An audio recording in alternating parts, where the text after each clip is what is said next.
filled me back up again with a new sort of inspiration for writing and how one can approach it and why one should approach it. I mean, Eno is an extraordinary person.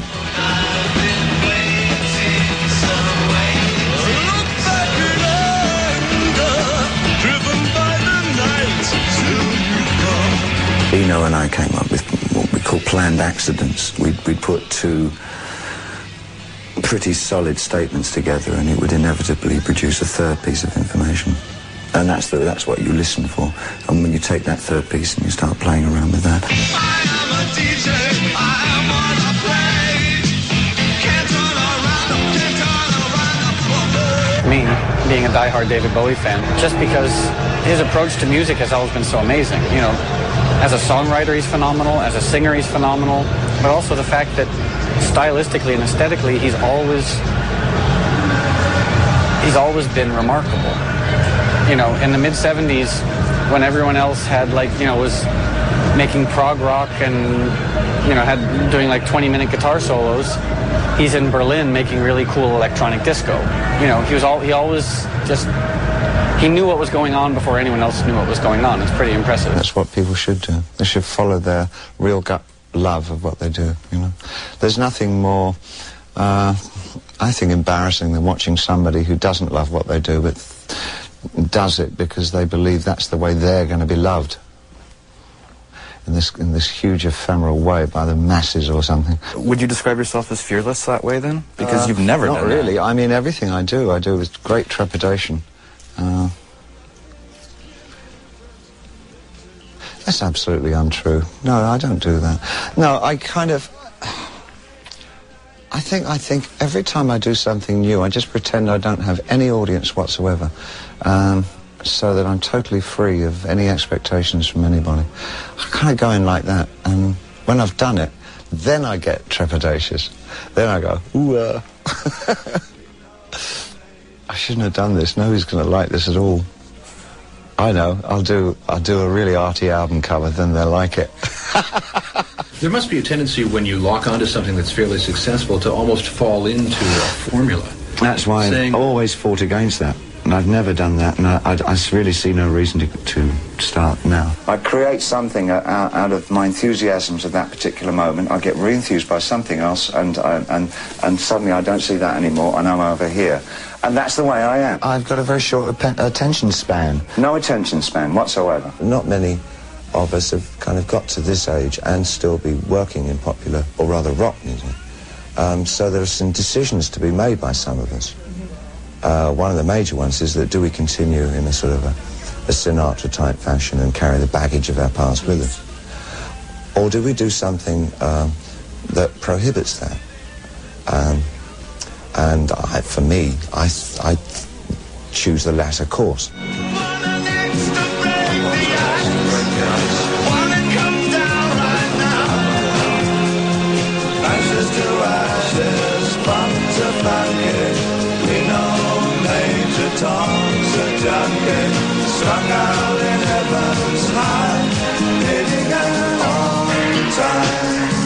I now see that I've probably evolved into, devolved, some would say, into three ways of writing. One's very theatrically, one is a soundscape venture, and the other is straightforward songs. And I think each album I go into, it's one of those three principles that becomes the parameters for why we're going in, with little bits of the others. I like writing firstly and foremostly. I would give my right arm, maybe not my right arm, I would give somebody's right arm if I could find somebody to sing all my songs for me. I really would. I'm very much of the opinion that it is the interpretation of the receiver or listener that creates that completes the album. When I listen to other people's work or look at other people's work, maybe, I really don't want to know what they want. I'm less and less interested in what their intention was. I'm far more interested in what my reactions are. But that's coming from the idea that art should be there to be used. I think it was Socrates that said, actually it was Plato, that the artist is positively useless because he can't explain how he does what he does.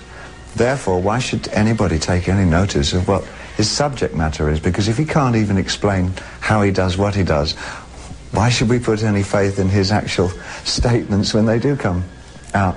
And I really, that really makes me feel inadequate, because I haven't a clue how, or what I do. I don't know what I do. I don't know what I do. I just know I enjoy it. I think the assumption that I actually get what I do is maybe should be placed in doubt, because, I mean, half of the fascination of the work that I do is that I don't fully understand it. I don't know what I do. I just know I enjoy it, and the end result often sends me spinning off somewhere, and it's kind of give myself little trips with the stuff that I write. Early 70s, where I would take 3 or 4 different subjects and intercut them, literally cut them up with scissors, and then sort them all in a big hat or something, and just pull out bits of phrases and put them together and see if it sparked any interesting ideas. And sometimes the phrases were so good you could use them just as they came out the hat. Kind of stream of consciousness cut up the world and reassembled it, that kind of chaos, juxtaposition, fragmentation, to evaluate a truer picture of reality. That's what I really enjoy. We are the Goon Squad and we're coming to town.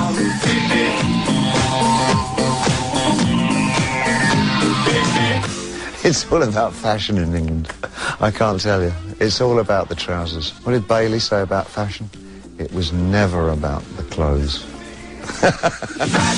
I've worn some trousers probably that done their part in changing the world. My trousers have changed the world. Reese has to elaborate. Well, I think it was more the shoes. It's than the trousers. shoes. There. See, He's got it's to all the feed it. package. Still to come on the story of David Bowie. I had a very bad 80s. Actually, I think everybody had a very bad 80s, didn't they?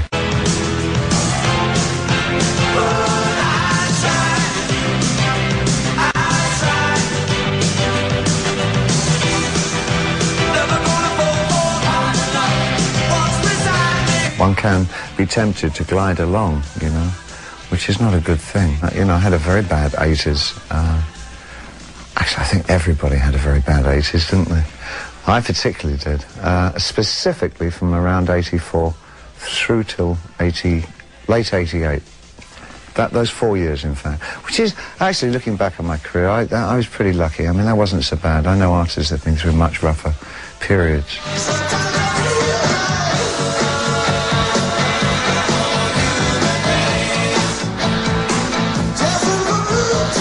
I lost all confidence in what I was doing, and I hated what I was doing, actually. Quite quietly to myself. I didn't tell anybody else around me that I didn't think I was doing very good work. Specifically because it was selling really well, which is really embarrassing, you know, when the best things that would be like these, you know, albums that you don't really think much of are incredibly big sellers, and it's like, oh, Christ. Adapting to the idea of being kind of mainstream I found very difficult indeed. But looking at it in a fairly sober light, I felt that I could deal with it, you know, and I just couldn't. I was so beat by it, the whole 3-ring circus thing about it, and trying to reach a wider and wider audience, you know, without any kind of feelings of artistic passion at all. I didn't really believe in the material I was doing. And indeed, some of it was very good material, but I just had lost the belief in myself as a creative artist. And I got introduced to Reeves Gabrels as a guitar player and just a good guy that I met. And he just very simply said, you've just got to stop doing this, you know, there's no way out. Just stop doing it. Do what you like doing. I said, but you don't understand. He said, yes, I do understand. I've read all the books. and that was it, really, and I just stopped doing it, you know, and I formed Tin Machine with the really quite clumsy idea that I could just disappear into a band anonymously. I found my exit from all that mainstream stuff through Tin Machine. I mean, that was my holy grail at the time. It was, this is the truth. I don't find it very exciting anymore, generally. I think it's got to get a lot more dangerous again. We're working